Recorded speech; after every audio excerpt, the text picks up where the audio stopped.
What play is this? Snow in Midsummer. Welcome to the show. Welcome to the show. Welcome to the show. Welcome to the show.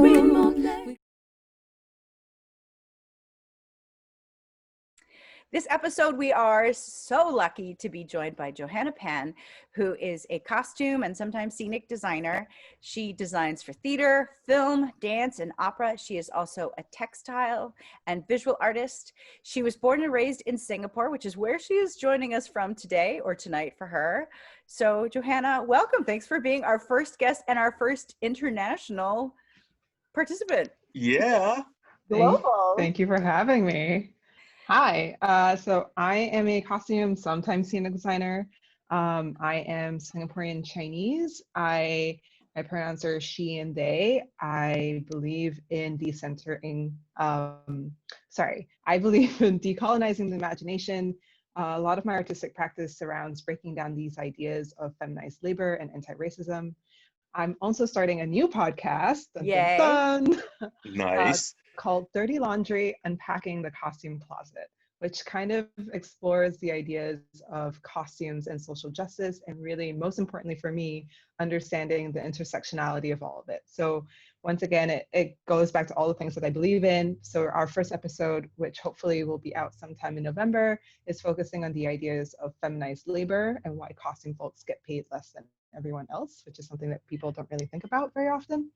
And hopefully when we get our website up, it will be chock full of resources that everyone can look at and learn more about all of these things as well. So yeah. Johanna, I was so excited when you sent that list of topics that you want to cover in episodes. Could you just tell our audience a couple more of the topics you're going to cover? Because I think it's really exciting.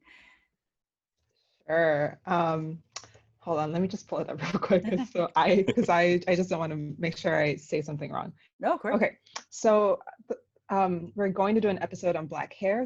And I think the other really important part of our podcast that I feel very strongly about is centering people whose experiences this is in the middle of those conversations. And so that means not just talking to costume folks, but talking to actors, directors, playwrights, production managers, stage managers, everybody.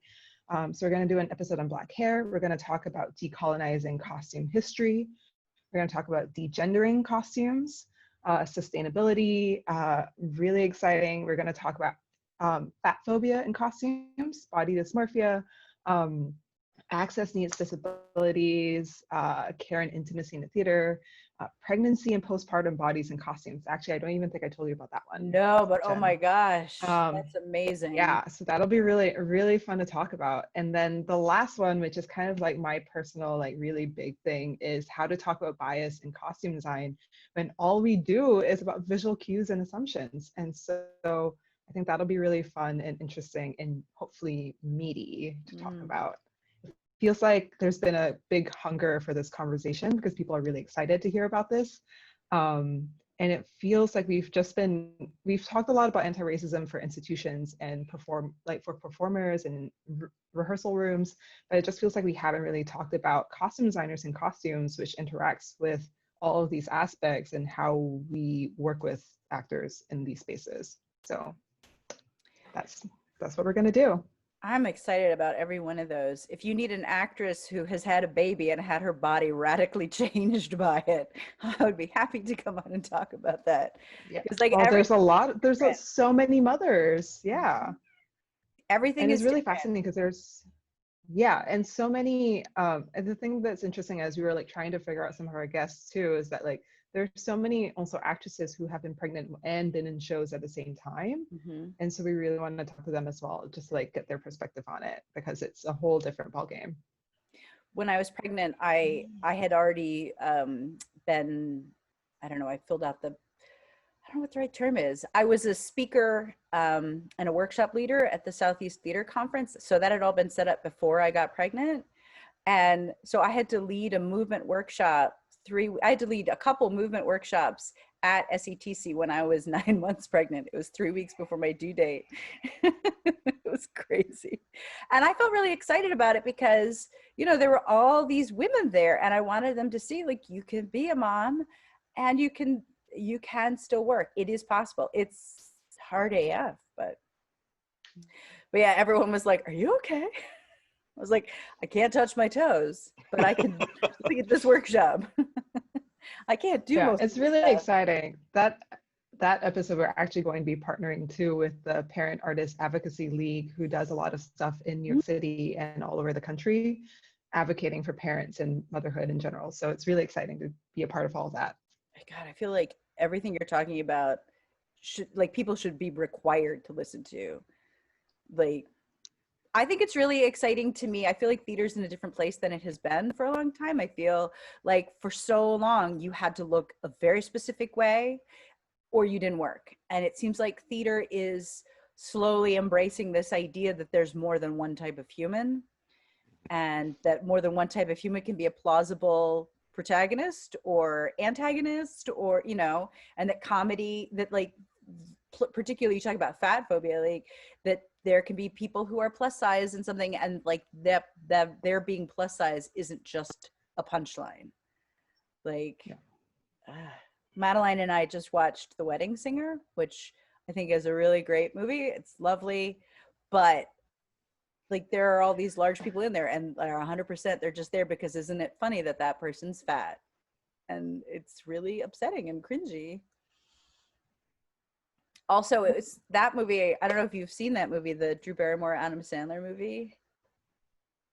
It's mostly really cute. I remember it coming out, and I hadn't been a big fan of Adam Sandler, but I liked it.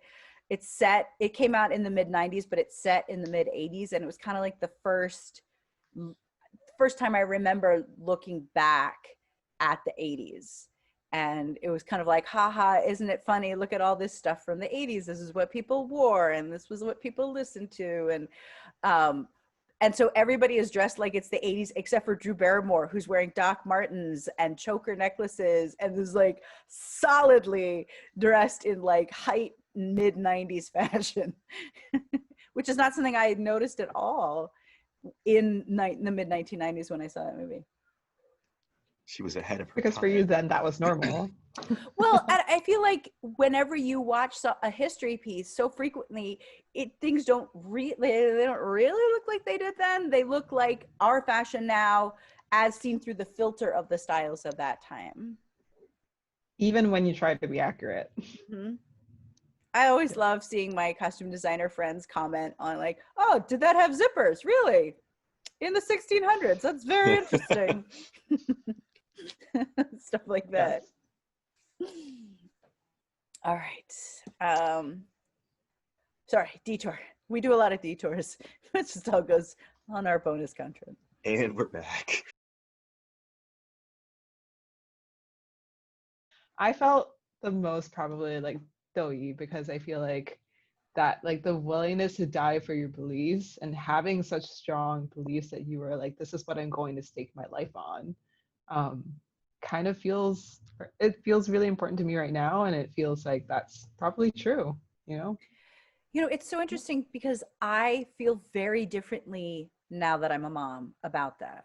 Like, I feel like I cannot, this idea of dying for a cause, I don't feel like that's something I could ever do. I feel like I have, my greatest moral obligation right now is to be the mother to my child.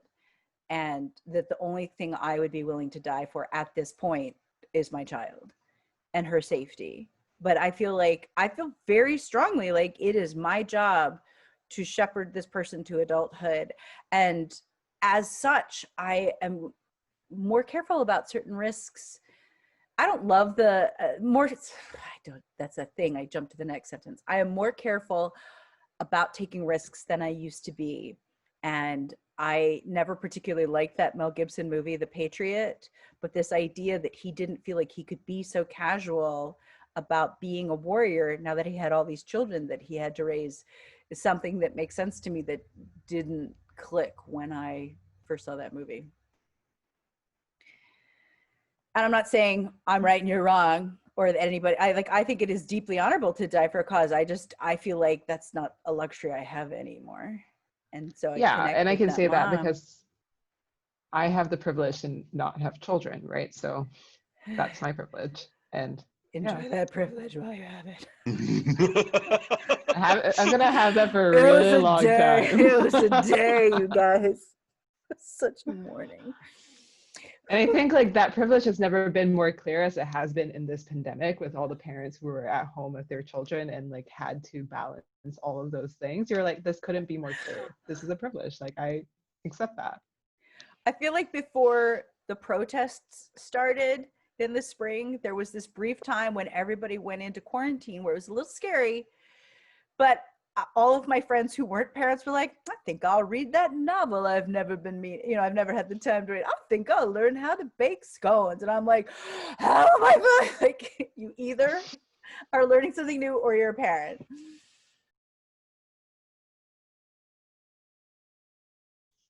Oh, I forgot my beautiful picture. Sorry, I'm going to put that back up.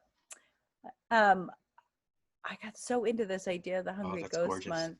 Yeah, and I did all this research about the Hungry Ghost Month, and I love this idea of the lanterns being used to light the ghost way back to the spirit world. And I just, Oh. I thought that was so beautiful. Yeah, here they light incense sticks along the road. And you have to be really careful not to like kick them or step on them. Because that's also bad luck. I was really surprised when I read in the foreword when she said, don't cut your fingernails or your hair. Oh my that could gosh, I lead to know. possession. I was like, whoa. I would like, oh, sorry, just possess me because I that gotta one cut these. That one I didn't know. That's actually like, that's like also like a Chinese New Year thing though. Like you have to cut your hair before Chinese New Year. You can't cut it once the New Year starts because then you have all this good luck and you don't want to cut it away. Interesting. Yeah, I mean, I just love doing research and dramaturgy. So I took a bunch of images. I thought they were all stunning. I'll show you guys. There's this one, and there's this one, and there's this one. Ooh. But they all seem to be floating lanterns on water, not ones that were released into the air. You're not allowed to do that in Singapore, I think. We did that once at the beach, and I was like, what if this lights something on fire? Like, this is blowing in the wrong direction. That can't be good. All right. I have a fun fact for you, Jennifer, actually. Awesome. What is it? I was actually really excited when you talked about the first row being empty because that is actually something that does happen. Yeah? And in Singapore, at the temples, they hold concerts. So they will hold special concerts for the ghosts that go on at all hours of the night. So if you live near one of these places, you get to hear all of them. And they're singing essentially to like an empty audience. And maybe there'll be a few people that will come and listen, but it's mostly empty. And they're called ge tai, which basically translates to song stage. But it's really fascinating that they do this. That's There's so cool. so many superstitions with the Hungry Ghost Month. There are things like I have friends whose parents won't let them come into the house after midnight. If you step on any of the paper, so they burn all those joss paper offerings. If you step on the paper, the ghosts will follow you home. If you take a selfie, they might be in the selfie. If you hear someone calling your name at night, you're not supposed to turn around. So there's actually like there's a whole host of superstitions that have to do with the Hungry Ghost Month, and they're fascinating. Yeah. I think it's so interesting that this is this huge thing. And I mean, because I don't know, I love learning things I'd never heard of before, that there's this entire tradition that is hugely important to millions of people, and I didn't even know about it till I read this play. I feel the same way. Exactly, yeah. Bonus question that I just thought of. Why did they have to be careful about where they shot her? Because they're gonna steal her organs. Because they're gonna steal her organs, so they can't damage anything they need to. Which technically, like, that's actually also like not possible, right? Because once you're dead, your organs are useless. Like, you have to be like Well, I cremated or researched, something, I don't fell you? into a rabbit hole after that too, because I was like, because I was thinking the same thing. I was like, wait a minute, how long does a heart last afterwards? And there's a certain amount of time that a heart is viable for after Oh, death. And different body parts are viable for different amounts of time. I think kidneys are viable for the most, but your heart is viable for the least amount of time. And they Uh, did say the van's ready. Like they were how much ready. time? How much time? I don't remember specifically, but I think it might be like 6 hours or something for the heart.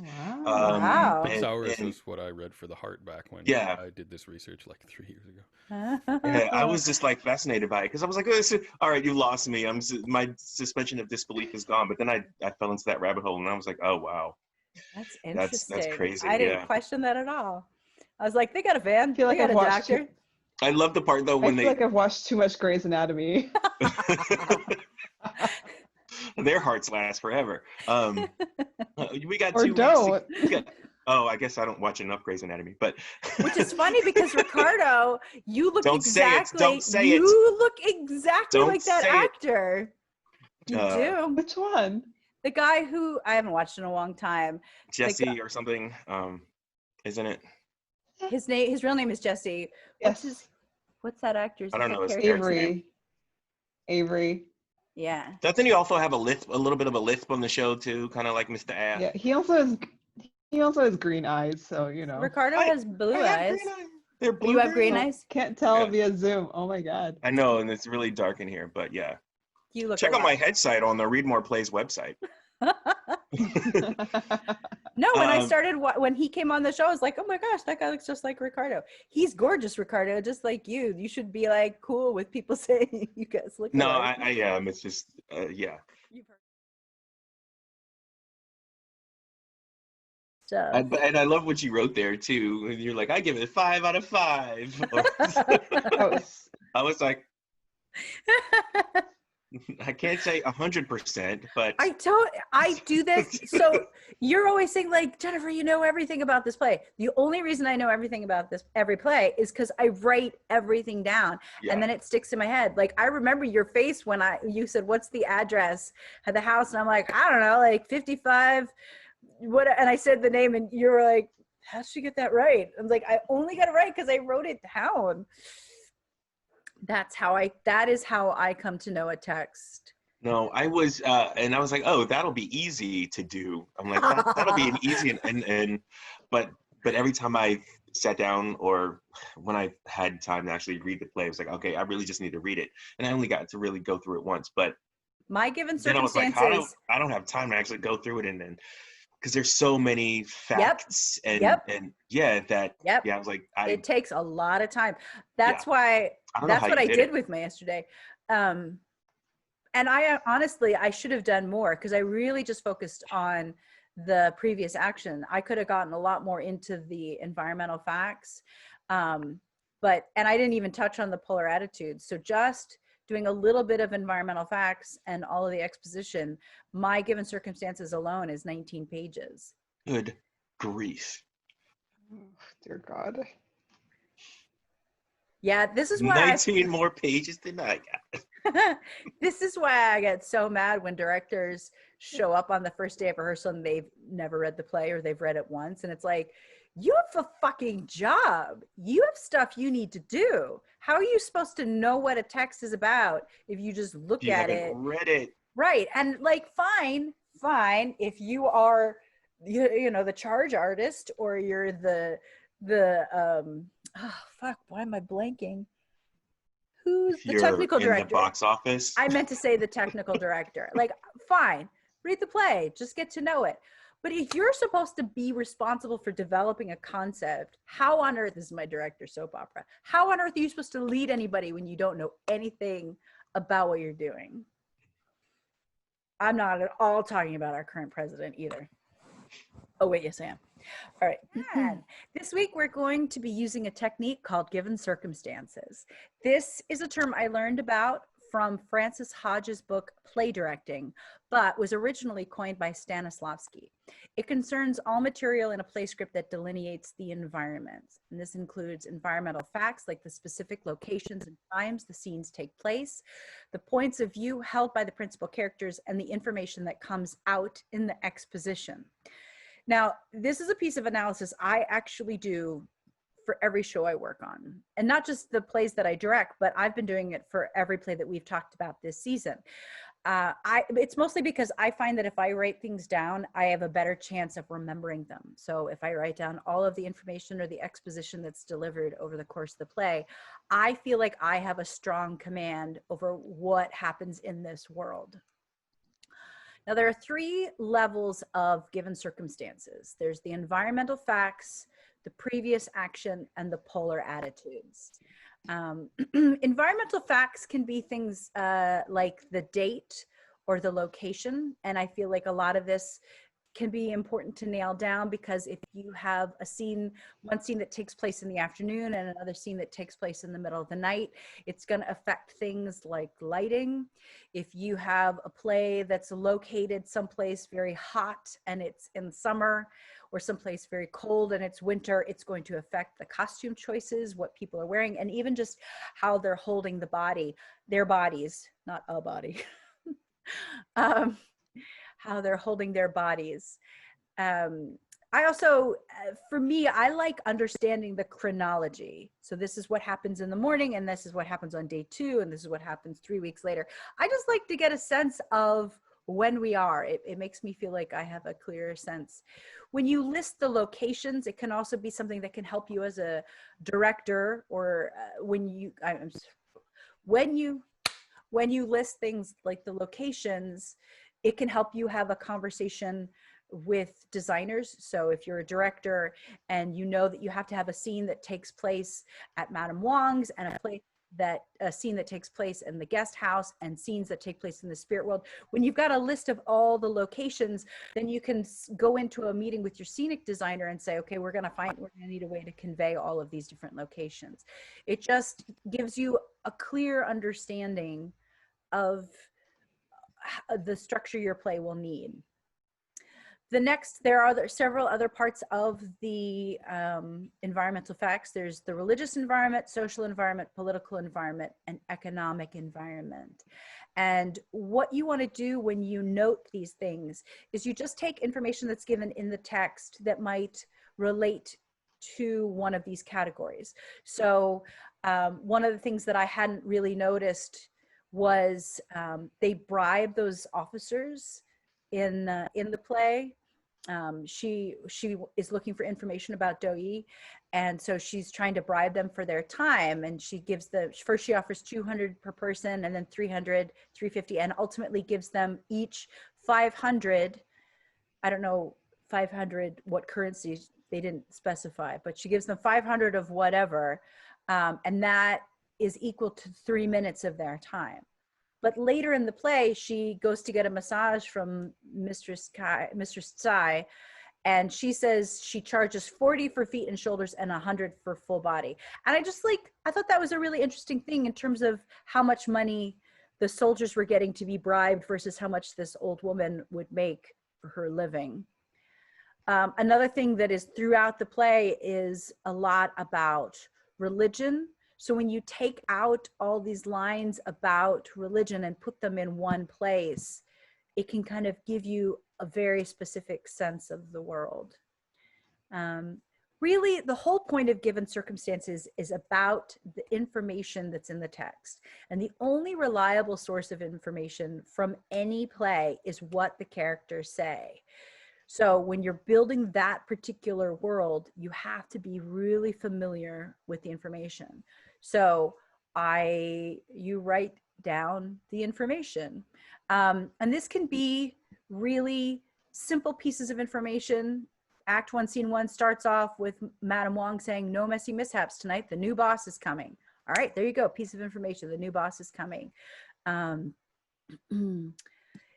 It could also, one of the things that I did this time, since I knew we were going to be talking about given circumstances, is I tried to highlight stuff that I didn't necessarily pick up on the first read through, but as I was writing out, the given circumstances really stood out to me.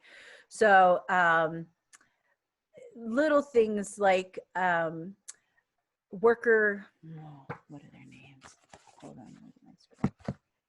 I just used initials. Worker Fong, worker. Yes. So one of the workers says, "When was the last time you saw a cloud in the sky?" And another worker says, "It must have been during that freak summer snow." And this is, again, this is very early Act 1, Scene 1, and we're getting this information. This is important information because it's tied to the big thing that happens. Tian,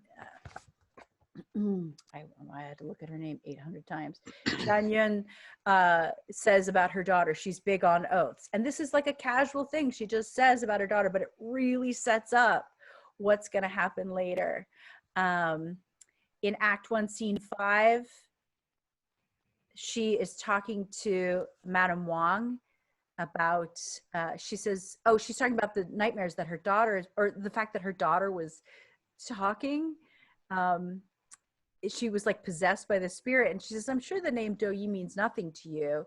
And Madame Wang says, "I advise you not to ask Handsome that question." And so I knew, because I had read the classic text, that Handsome's father was dead and that Do Yi was the one who was responsible. But that really stood out to me, that it was Madame Wang saying, "Don't bring that up," after I had read the play and I knew how Master Zhang actually died and how big a part of it Madame Wang was.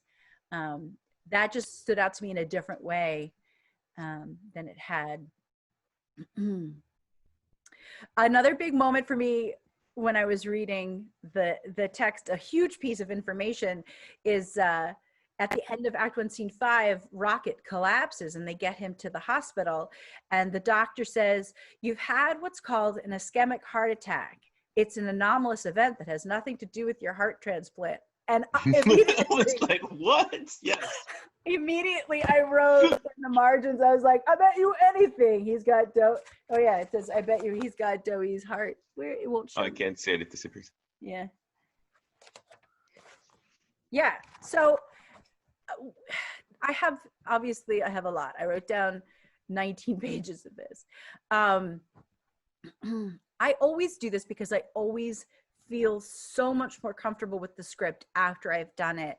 One of the things that I'm always careful to do when I'm working on the given circumstances is to make sure I don't summarize. I make sure I'm typing exactly what's written, even the grammar, because I feel like if you write what you think is there, you can entrench the wrong idea in your head.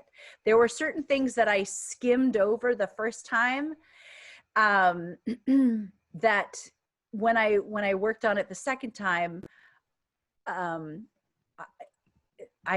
when I was typing out the exposition, I realized, oh, I wasn't really paying attention. I particularly noticed this in Act 1, Scene 8, when the officers were chatting about the texts. I guess as I was reading it the first time, I made some kind of executive decision that, oh, this is not really important. They're just texting about a girl. And so I didn't really let the information sink in. And as I was typing it up, the Officer 3 has the line, "You don't know how stupid I get. My brain forms genius sentences that communicate the perfect balance of I'm into you and I'm out of your league. But the shit that spews from my fingers is shameful." When I read that the first time, I know this is not a big deal, but I read it that what he was going to text her was, "I'm into you and I'm out of your league." And I just feel like that's a great example of, we might not always give things the most careful read, and we make assumptions based on skimming. So when I'm typing up the given circumstances, I'm always trying to be very precise so that I really do solidify what's actually said, and not some misinformation, not fake news. It does take a while. When I work with students, particularly when I work with directing students on this, I tell them that they should aim between 4 and 6 pages of exposition and really just try to write out the hard facts. It's difficult though, because sometimes there's exposition that's communicating information that's insight that isn't necessarily a hard fact, like I went to the dentist Tuesday, or I murdered your father because he raped me. You know, it's there's concrete, clear exposition, and then there's stuff like, I have been really sad because I miss my, I don't know, that's not a good example. That's also concrete information. It can be difficult to figure out what the concrete information is. So for me personally, I try to err on the side of everything. And as a result, I usually get around 20 pages of exposition when I do the given circumstances. But I think just writing down the big plot points is a great way to get familiar with it. And that is a much smaller project. That's more 4 to 6 pages. So I was fascinated about the whole, how long does an organ last outside of the body before it can be transplanted? And so I went down a rabbit hole, and different organs can last different amounts of times depending on the organ. And it looks like the heart can last the least amount of time, and the kidney the most amount of time. And the kidneys are roughly 20 to 36 hours. Hearts are roughly 4 to, and I've got a little chart here that I'll cut and paste into my notes, but hearts are between 3 to 8 hours, it looks like. And then lungs require the next amount of time, and then intestines, livers, pancreas, and then kidneys. You know, one thing that really stood out to me was he says that there's this whole big thing that's made out of the fact that she is O, her blood type is O. Yes, universal donor. But that's not true. O negatives are universal donors. And I know this because I am O negative. So it stood out to me as weird as he said, O is the universal donor. I think I have in my notes somewhere, so come at my organs. but actually, yeah, O positive is not universal donor, is it but it is recipient? No, but it's the most common. So O positive is something that is sought after because it's so frequently in demand, but O negative is the universal donor. So, but he didn't say positive or negative. Yeah, but O positive can also give to A positive and B positive, which is the other reason why it is considered to be a big donor, but you're right, it's not the universal donor, the one that everyone can get, is definitely O neg. And when I found out my blood type a long time ago and found out I was a universal donor, I looked up. So 7% of the world's population is O negative. You should give blood. I would. I was in England in the early 90s and they won't let me give blood because I might have mad cow disease. I go out of my mind with rage about this. You would think that they would have a way to test you for that, and then, or like, you know, it's been fucking anyway. a while. Yeah, what's the limitation, the statute of limitations? It's also on really being arbitrary. Exposed to mad cow disease. It's also super arbitrary because it's kind of like, well, if you were there for 6 months, you can't by some metrics, and if you were there for 3 months by some metrics, you can't. So yeah, I have marched on down to give blood and been told no, and I'm waiting for that to change because once I found out I was a universal donor, then it felt like, well, I have an obligation. All right, there's a story of someone who like is O negative or something, and I think he like gave blood like almost like every week or every 2 weeks for his entire life because of that. Yeah, it was kind of this amazing story. Yeah. But I will say the organ. Before reading this play, I knew I was O negative, and that meant my blood was a universal donor. I never thought about what that meant about organs. It never occurred to me to connect the two, and that a universal blood donor could then also become a universal organ donor. That was fascinating. I will say the organ transplant part did make me think really hard about Xinjiang and the Uyghur Muslims in Xinjiang, which was really where there's been forced organ transplantation as well. if you guys know about that. And I so don't know that I just word. remember reading in which word? You said, what did you say? Forced organ transplants. Yeah, so the Uyghurs, so the Uyghur Muslims in Xinjiang, China. So it's a Okay, part of that was the China word. where they're Muslim. Yeah. Mhm. And so they've been doing forced human organ transplantation from these people. They've been basically putting them into camps and taking their organs from them. So Oh organ my God. transplantation is a big thing in China, that is actually really frustrating. And that's actually the reason why a lot of people were upset about Mulan, because Disney filmed, I think, about 60 seconds worth of footage in Xinjiang and actually thanked them in the credits. And so people, like, I was really upset to know that they had done that, because they're essentially supporting the local government there that is enacting all of these terrible things on these minority groups. Wow.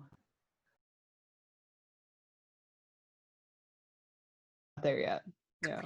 You know, I just want to say, Johanna, one of the things I loved what loved about working with you on Urinetown, because Johanna was the costume designer for the production of Urinetown I was in. I've never seen anyone do this, and it seems like such a brilliant idea, but the really incredibly beautiful renderings that you did for each of the characters as your design work, she made color copies of them, and they were our opening night cards. And I thought that was such a simple gift to give someone, but I really cherish still having that little costume for Ma Strong. Like, I still have mine. So I love that you did that. I think that's brilliant. Thanks. It's actually a really cheap way of making cards. I get It's that. I also, get that. But it's also, you gave me a piece of art, you know, an original artwork. And so, yes, I get that it was cheap and you'd already done it. So I can see why that could be convenient, but it's also, it's tremendously meaningful.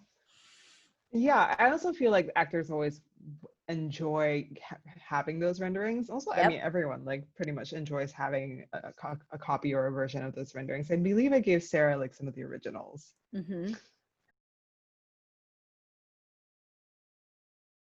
One of the things that I really appreciated about this text is that when Madame Wong meets Fei Fei, the daughter, she says, "Who is this fierce warrior?"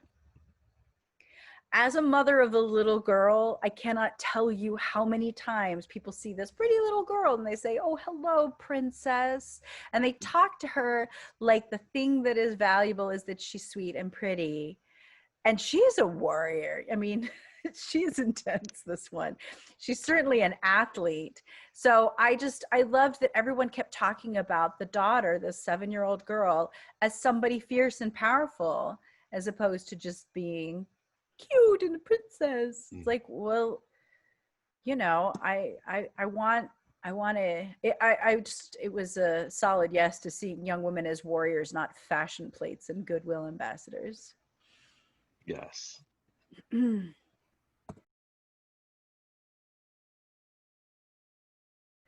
other thing that I really wanted to talk about, which is also related to Madeline, when the kid was possessed, when she was asleep and talking for the ghost of Do Yi, all I think is kids are creepy. Kids can be so creepy. Madeline, first of all, a little kid whispering to nobody is so scary. I can't tell you the number of times Madeline just was like, I'm like, who are you talking to? What is happening? But Madeline, one time when she was about 2, she she's not good at going to sleep by herself, so I keep her company while she goes to sleep, and I'll just read a book. And we were lying there in the dark, and I'm reading my book with my little book light, and Madeline said, "Mama, tell the man in the corner to go away." Like, and like, I was instantly filled with this terror, but I didn't want to encourage that behavior. I didn't want her to think there was something to be responding to. So I was like, "Go away, man. You can leave now. We're all good." And then the next day I called, or maybe even after Madeline went to bed, I called my one friend who was really into spirits and whatnot. And she's like, "Put something iron in the corner." And I had 2 cast iron skillets, and I just put one of them in the corner, and it just stayed there for the rest of the time that we lived in that apartment. But she also said to me when she came into the kitchen, I was cooking and she had been in her room, and she told me, I was in my room and somebody took my hand, but I turned around and I couldn't see anyone, but I still knew I wasn't in danger. And I was like, what are these things? Kids can be creepy. Anyway. Kids are creepy. It's our creepy. Just wanted to make sure I But touched it's funny that. though, thinking about it, I'm like, I think I was a creepy kid too. I'm sure my family thought it. I'm like, wait a minute. Yeah. We're gonna read up on a lot of plays and talk about them in many ways. So welcome to the show. Welcome to the show. Read more plays. And Madame Wong is there saying, your father's evil, cut off the roots, they're evil, they're poisoning you. I don't know why I had to sing that. But The emotion got too strong. You had to sing. that's it. The music theater rules are too drilled into me. Next, I will burst into dance.